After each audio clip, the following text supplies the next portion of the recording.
नमस्कार दोस्तों, स्वागत है आपका हमारे चैनल में। आज है 16 मार्च 2024 दिन शनिवार। तो चलिए देखते हैं आज के दिल्ली के मुख्य समाचार। इससे पहले आप न्यूज़ को कहां से देख रहे हैं हमें कमेंट में ज़रूर बताएं। आज का दिल्ली का अधिकतम तापमान 30 डिग्री रहेगा, वहीं न्यूनतम तापमान 13 डिग्री रहेगा। पेट्रोल डीजल की नई कीमतें जारी, जाने दिल्ली में आज क्या है रेट। लोकसभा चुनाव से ठीक पहले देश की पेट्रोलियम कंपनियों ने लोगों को पेट्रोल और डीजल की कीमतों में 2 रुपये प्रति लीटर राहत देने का ऐलान किया है। तेल कंपनियों का फैसला शुक्रवार यानी 15 मार्च 2024 से प्रभावी हो गया है। दिल्ली में डीजल का रेट कल के 89.62 रुपये से कम होकर आज 87.62 रुपये प्रति लीटर हो गया है।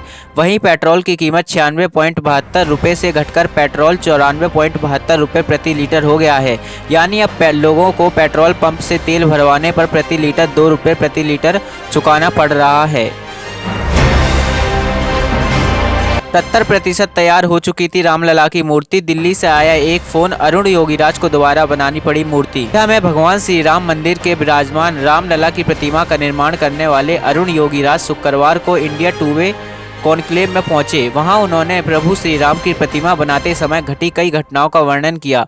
इस दौरान अरुण योगीराज ने उस किस्से के बारे में विस्तार से बताया जब उन्होंने रामलला की प्रतिमा 70% तैयार कर ली थी और दिल्ली से एक फ़ोन आने के कारण दिल्ली आना पड़ा था।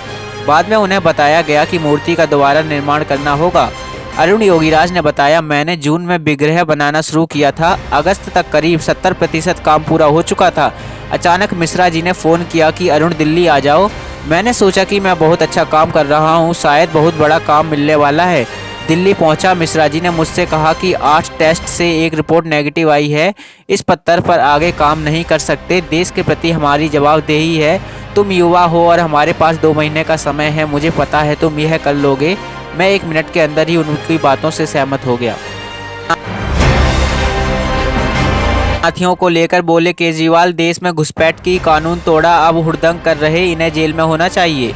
शरणार्थियों के प्रदर्शन को लेकर मुख्यमंत्री केजरीवाल की प्रतिक्रिया आई है। उन्होंने सोशल मीडिया प्लेटफॉर्म ट्विटर पर शरणार्थियों को आड़े हाथ लिया है। उन्होंने कहा कि इन लोगों ने गैरकानूनी तरीके से हमारे देश में घुसपैठ की। इनकी इतनी हिम्मत हो गई कि हमारे देश में प्रदर्शन कर रहे हैं, हुड़दंग कर रहे हैं। दिल्ली सीएम ने लिखा, इन पाकिस्तानियों की हिम्मत, पहले हमारे देश में गैरकानूनी तरीके से घुसपैठ की, अब देश का कानून तोड़ा है। जेल में होना चाहिए था। इनकी इतनी हिम्मत हो गई कि हमारे देश में प्रदर्शन कर रहे हैं। सीए आने के बाद पूरे देश में पाकिस्तानी और बांग्लादेशी फैल जाएंगे, लोगों को परेशान करेंगे। भाजपा इन्हें अपना वोट बैंक बनाने के स्वार्थ में पूरे देश को परेशानी में धकेल रही है। केजरीवाल के बाद अब शरणार्थियों ने कांग्रेस दफ्तर के बाहर किया प्रदर्शन, बैरिकेड तोड़े। सीएए लागू होने को लेकर सत्ता पक्ष और विपक्ष के बीच राजनीति जारी है। विपक्ष की तरफ से सीएए की आलोचना की जा रही है, लेकिन इससे शरणार्थी खफा हो गए हैं। जहां गुरुवार को हिंदू शरणार्थियों ने सीएम केजरीवाल के आवास के बाहर विरोध प्रदर्शन किया, वहीं आज कांग्रेस कार्यालय के बाहर शरणार्थियों ने विपक्ष के खिलाफ मोर्चा खोल दिया। उन्होंने जमकर नारेबाजी की और बैरिकेड तोड़ दिए। सीएए को लेकर दिए बयानों के चलते शरणार्थी INDI गठबंधन और कांग्रेस के खिलाफ विरोध कर रहे हैं। प्रदर्शन कर रहे शरणार्थियों ने कांग्रेस कार्यालय में घुसने की कोशिश की, पुलिस ने उन्हें मुश्किल से रोका। बी की समस्याओं पर सदन में चर्चा, जल मंत्री ने कहा कुछ हल हुई है, कुछ के समाधान में लगेगा समय। सोमवार को दिल्ली विधानसभा की सदन की कार्रवाई शुरू हुई। आम आदमी पार्टी की ओर से दिल्ली जल बोर्ड की समस्याओं पर चर्चा शुरू करने का अनुरोध किया, जिसे सदन में स्वीकार कर लिया। इस मुद्दे पर आम आदमी पार्टी के विधायक दिलीप पांडे ने जल बोर्ड की समस्या पिछले दिनों सदनों में जारी रखने का उल्लेख किया था। वहीं कई विधायकों की ओर से रखी गई समस्याओं पर जवाब देते हुए जल मंत्री ने कहा कि सचिव को शिकायतें भेजने के बाद उनमें से काफ़ी दूर हुई हैं और कुछ समस्याओं का समाधान करने के लिए अभी समय लगेगा। दरअसल ये शिकायत पुरानी पाइपलाइन से जुड़ी हुई है और नई पाइपलाइन डालने में भी अभी समय लगेगा। केजरीवाल को नहीं मिली राहत, कल देना होगा कोर्ट में पेशी।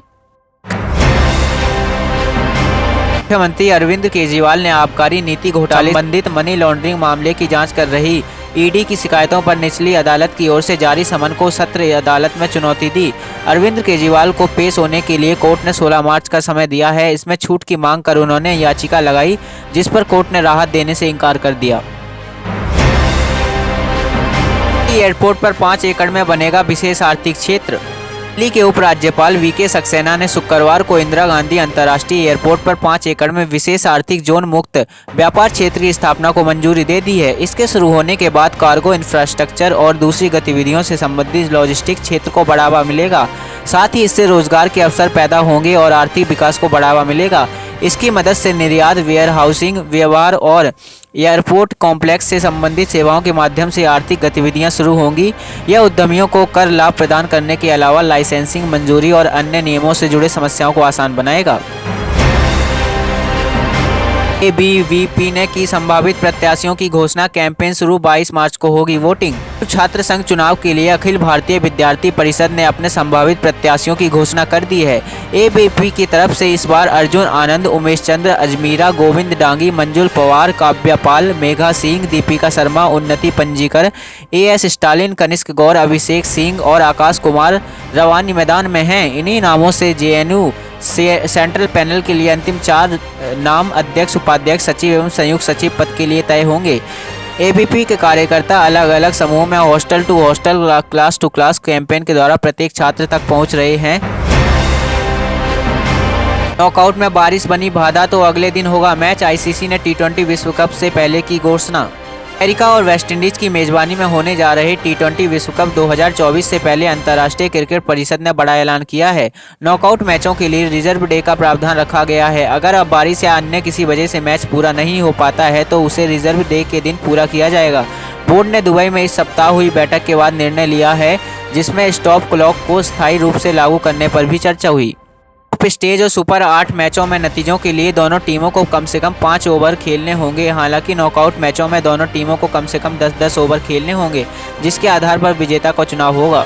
तो ये थे आज के मुख्य और बड़ी खबरें। अगर आपको न्यूज़ पसंद आई हो तो वीडियो को लाइक और चैनल को सब्सक्राइब जरूर करें। धन्यवाद।